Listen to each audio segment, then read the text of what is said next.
What makes hantavirus not a global threat despite its high mortality? Hantavirus is a zoonotic pathogen, which means it comes from rodents and not humans.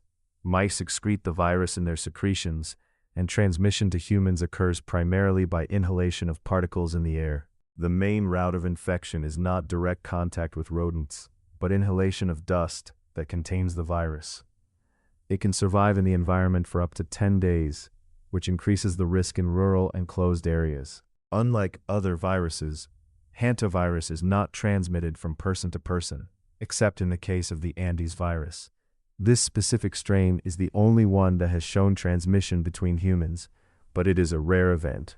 There are different strains of hantaviruses that cause various diseases. In Europe, strains mainly affect the kidneys, while in America, hantavirus can cause cardiopulmonary syndrome, which has a high mortality in outbreaks without adequate medical care. Hantavirus mortality can be misleading, although 60% is reported in some outbreaks. With intensive medical care, this figure can be significantly reduced. The key is the speed of treatment. The initial symptoms of hantavirus are similar to those of severe influenza, which can make early diagnosis difficult.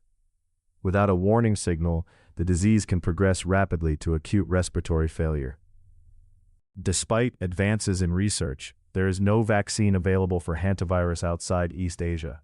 Prevention remains the best strategy, avoiding exposure to rodents and their secretions. Experts say that hantavirus will not become a pandemic. The lack of a global reservoir and limited human transmission are key factors that reduce risk.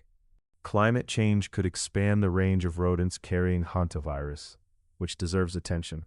However, current epidemiological surveillance is working properly to detect and contain outbreaks. Science advances in the understanding of hantavirus, and recent research has made it possible to map its structure. This opens the door to future possibilities of treatment and prevention.